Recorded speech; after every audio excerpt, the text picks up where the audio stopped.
দীপিকা রান্না ও বাগান আটা নতুন ভিডিওতে আপনাদের সবাইকে স্বাগতম। ফলার ট্রের ভিতর লাল শাক লাগিয়েছিলাম, সেই লাল শাক তুলে এনে আমি পোস্ত বাদাম কুচি দিয়ে ভাজা করেছি, একদম অনুষ্ঠান বাড়ির মতো। দেখুন কত সুন্দর হয়েছে।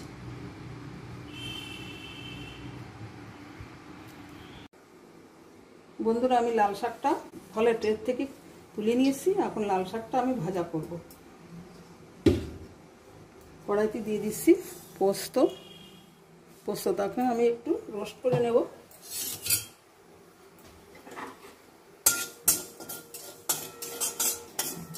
পোস্তটা আমার ভাজা হয়ে গেছে, আমি এখন নামিয়ে নিচ্ছি।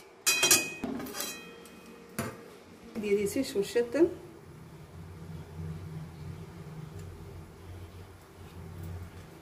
দিয়ে দিচ্ছি দুটো কাঁচা লঙ্কা, চিরা কাঁচা লঙ্কা,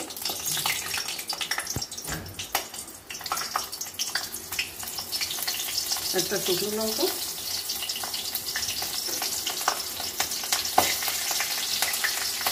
দিয়ে দিচ্ছি রসুন, ছোটো করা রসুন।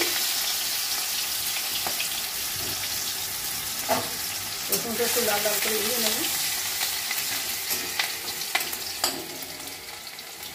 রসুনটা ভাজা হয়ে গেছে, দিয়ে দিচ্ছি কেটে রাখতে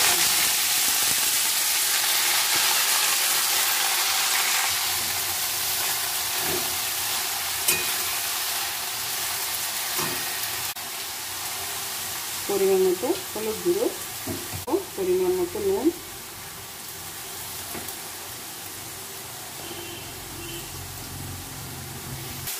হলুদ আমি ভালো করে শাকের ভিতরে মিশিয়ে নিচ্ছি।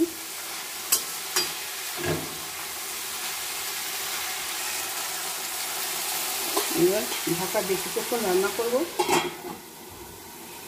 দিয়েছি ভেজে রাখা শুকনো বাদাম, দিয়ে দিচ্ছি ভেজে রাখা পোস্ত, দিয়ে দিচ্ছি 1 চামচ ছোটো চামচের 1 চামচ চিনি।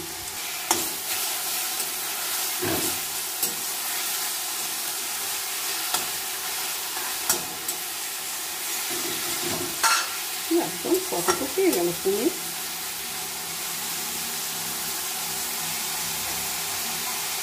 বন্ধুরা দেখুন কি সুন্দর হয়েছে, পোস্ত দিয়ে বাদামের কুচি দিয়ে লাল শাক ভাজা, কত সুন্দর হয়েছে।